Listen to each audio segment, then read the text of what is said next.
Hello everyone, it's Kay here and I'm here with another project to share with you.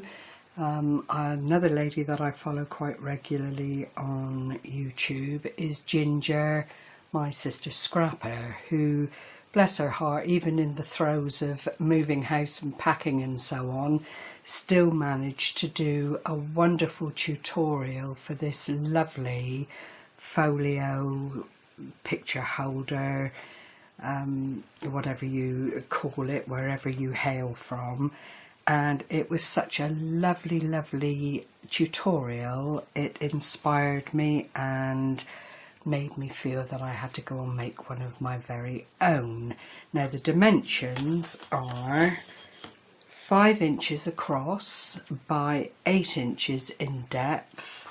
The spine is barely half an inch. I've got a hole up here ready to put a decoration of or some such into the top, which I've not done yet, clearly. I've used Linen Closet by DCWV, which was first out in 2010. I'm shocking. I have all these lovely paper pads and I get to them when I get to them, and when I feel I've got something that I want to apply them to. But that is I've used that pad such a lot over the years for various projects, and it just suited this very well indeed. In the original tutorial, Ginger used a file folder to make her little folio.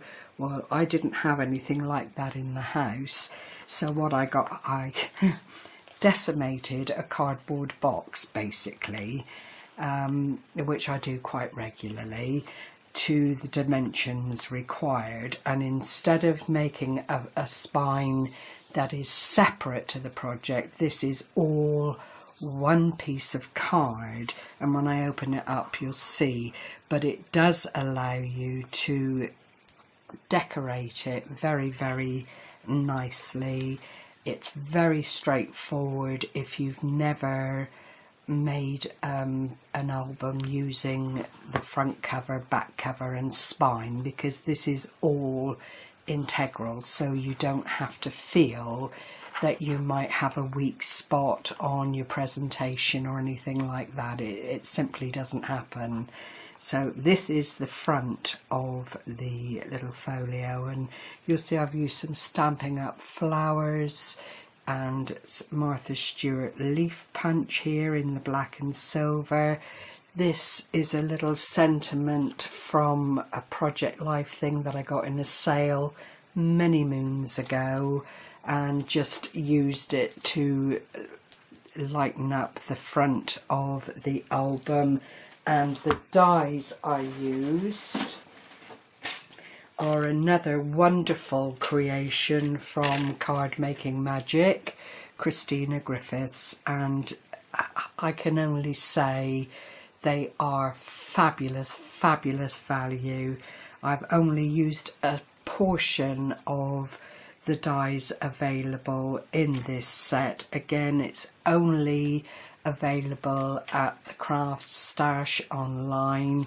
If I just open it up very quickly, you will see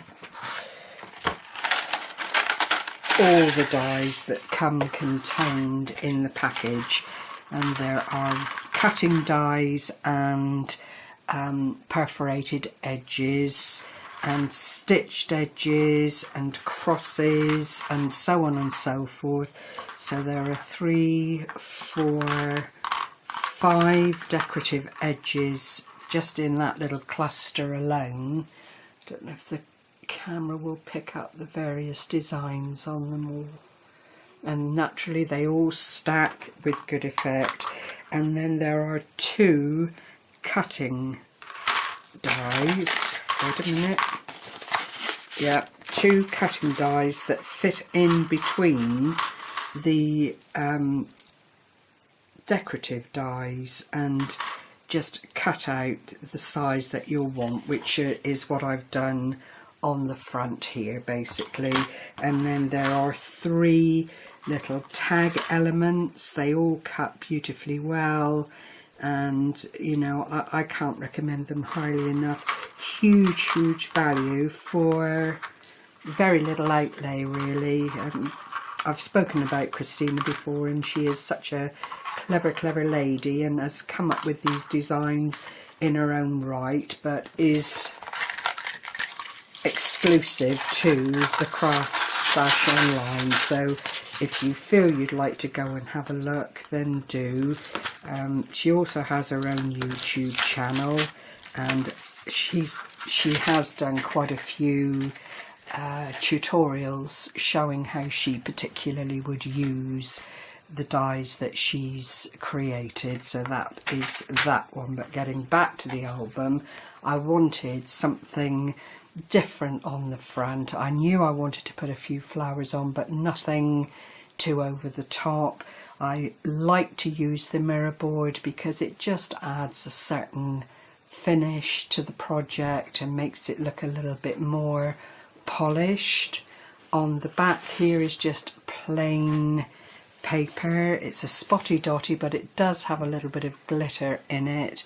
And then I've used a Stampin' Up edge punch just to fill up the space on the front of the folio. I've used some ordinary ribbon here in greys, dark grey, light grey, and then a silver finish, and that is just held in. There are two brads either side of the cover, and they just sit there nicely and hold it all together. So when you open up the folio, this is what you're met with, and it really is quite a significant little folio. If you open up this cover here, and it is attached with a magnet, it takes you into a waterfall setup. Clearly the cover for the waterfall setup you could decorate more, but because the spine isn't that wide, you do need to be mindful of the fact that it can't hold too much. But there are six waterfall elements which I've covered in the designer paper, like so. I've taken a little 3/4 of an inch circle punch and just made the little edges here to allow you to pick up the pages and look at them, and they all just slot down again then quite nicely. They're held together. The other magnet clearly is here and well hidden by the designer paper, so when you pop up the lid you get that lovely little snick and it's safe. Then there is this central page here, and again there are a couple of the Project Life sticky sentiments, and in here you could put tags, you could put photographs.